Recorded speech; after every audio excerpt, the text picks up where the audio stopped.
Some serious boundaries are being crossed, don't you think? Someone has no idea how they're impacting another person by the choices and actions they're making. And you can see the conflict on the character there of the Hispanic woman who's watching her daughter being infected by a person she doesn't respect or doesn't admire, and they just don't get it. You know that conflict when you're in a situation that it makes you really uncomfortable?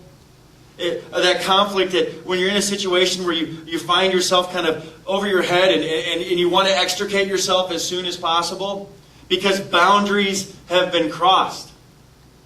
You know, we know boundaries. All of us have boundaries. Some of them are conscious, some of them are subconscious. And they're based and entrenched by our value system.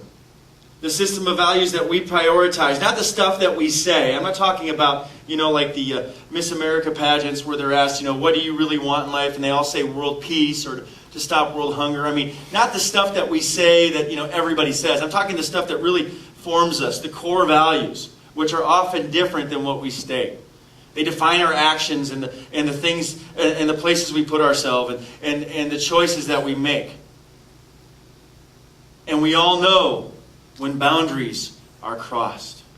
And that's what we want to talk about this morning as we approach this word and as we continue our journey on Route 40 is understanding where those boundaries come from and how we can define them. And when those boundaries are crossed and there's that period of anxiety, there's that frustration, there's that anger and resentment to the point that even the smallest thing, like not getting beat up that hill, is so fundamentally important because we feel that we have given up of ourselves too much, that we have sacrificed too much, and we can look around at our lives and see that there is some bad fruit coming, that there is some things that are not good that are going to take place in our lives.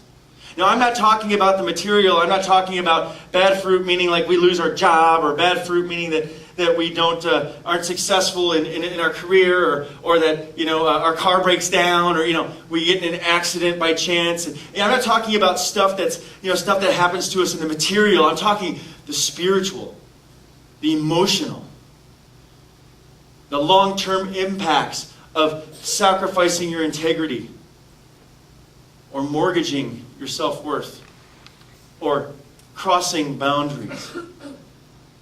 That's what I'm talking about. You see, that's where we are right now. And the reality on Route 40 is we're looking in at ourselves and we're trying to make sure that we are firm in the foundation of Christ. And that we want to make sure that over the next several weeks, as well as the rest of our lives, that our lives bear fruit. I don't know if you guys have ever measured fruit or watched your grandmother measure fruit or your mother measure fruit, or perhaps you do it yourself. When you go to the store and you kind of shake the melons.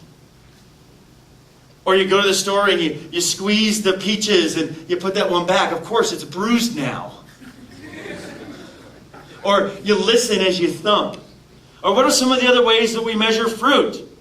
How do we know that it's worth the purchase? What have I missed? Maybe hold it up to the light. What else? Smell it. Smell it. The smell, that's right. Anybody do anything else besides smell? They don't taste it, do they? Yeah? Can I take a bite out of it? Not put that one back?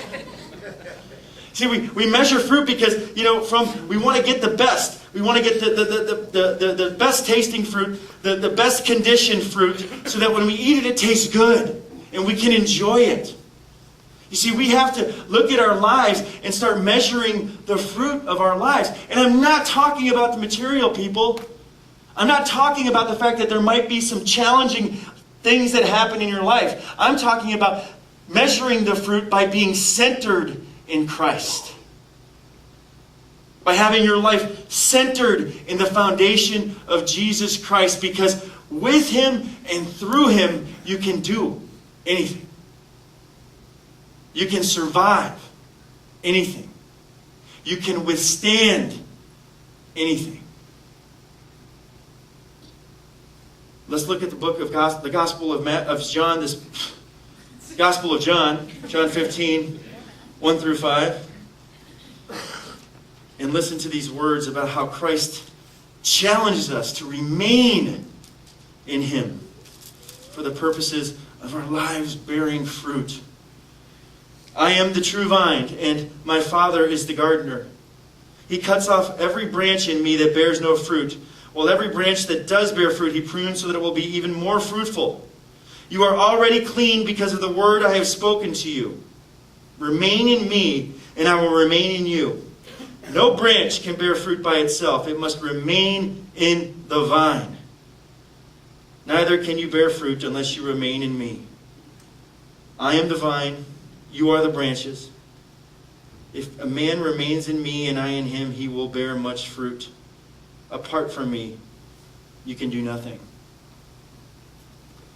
Jesus says, I am the vine. I am the source. All of you guys, I'm sure you guys understand how plants exist, right? They've got their root system. They've got their basic stem, or maybe it's a trunk, and then the branches. The trunk is what brings all the nutrients to the branches and to the leaves so they can flower or so they can bear fruit. That's exactly the image that Christ gives us. We are branches to His tree. We are branches to His vine. He is the one that gives us the life force to survive and bear fruit. And what happens when you cut off a branch? What do you have? Firewood. That's what we pick up on the ground when we go camping, and we break up into little pieces of kindling. We have firewood. When you cut off a branch from the source, that's what you get. And Christ is talking to us not because we're going to be cut off, but because we cut ourselves off. If we remain in Christ, we will never be cut off unless we do it ourselves. And we cut ourselves off and we try to attach ourselves to this vine, which is not Christ, which is our career. Or we try to cut us off and we try to attach ourselves to this vine, which is not Christ. And it's a focus on our own selfish desires. We will bear